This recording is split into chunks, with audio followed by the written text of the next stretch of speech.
നമസ്കാരം. ടാഗോർ ലൈബ്രറിയുടെ നേതൃത്വത്തിൽ നടത്തുന്ന സാഹിത്യോത്സവം 2024 20-ാം ദിവസമായ ഇന്ന് ലളിതാംബിക അന്തർജനത്തെക്കുറിച്ചാണ് ഞാൻ പറയുന്നത്.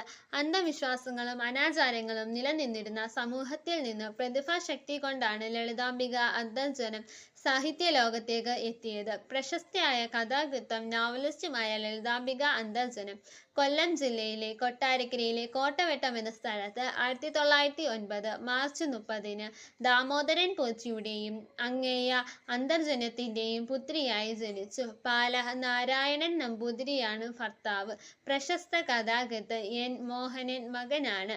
കേരള നിയമസഭാ സ്പീക്കറും മന്ത്രിയുമായിരുന്ന ഡി ദാമോദരൻ പോറ്റി സഹോദരനാണ്. വിദ്യാഭ്യാസം സ്വഗൃഹത്തിൽ വെച്ച് നടത്തി. മലയാളം, സംസ്കൃതം, ഇംഗ്ലീഷ് എന്നീ ഭാഷകളെ വശമാക്കി കവിതയിലൂടെ സാഹിത്യ ജീവിതം ആരംഭിച്ചു. തുടർന്ന് കഥാരചനയിൽ ഏർപ്പെട്ട് പേരെടുത്തു.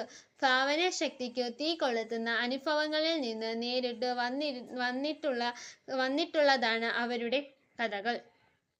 നാലുകെട്ടുകളിൽ മൂടുപടലങ്ങളിൽ കണ്ണുനീർ വാർത്തു കഴിഞ്ഞിരുന്ന ആന്തോൾ സമൂഹത്തിന്റെ ദുരന്ത കഥകൾക്ക് നാവ് കൊളുത്തുവാൻ അന്തർജനത്തിന്റെ എഴുത്തിനു കഴിഞ്ഞു. കവിതയിലുള്ള അവരുടെ ജന്മസിദ്ധമായ കഴിവ് കഥയിലും കാണുവാൻ കഴിഞ്ഞു. 1937-ലാണ് ലളിതാഞ്ജലി എന്ന കവിതാ സമാഹാരത്തിലൂടെ കാവ്യലോകത്തേക്ക് രംഗപ്രവേശനം ചെയ്തത്.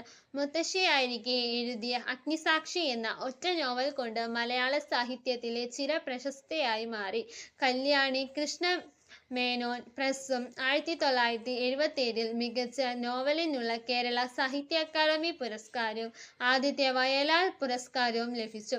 സോഷ്യൽ വെൽഫെയർ ബോർഡ്, കേരള സാഹിത്യ അക്കാദമി സാഹിത്യ പ്രവർത്തക സഹകരണ സംഘടന ഡയറക്ടർ ബോർഡ്, പാഠപുസ്തക കമ്മിറ്റി എന്നിവയിൽ അംഗമായിരുന്നു. 1987 ഫെബ്രുവരി 6-ന് തൻ്റെ 77-ാമത്തെ വയസ്സിൽ ലളിതാംബിക അന്തർജനം ഈ ലോകത്തോട് വിട പറഞ്ഞു. നന്ദി.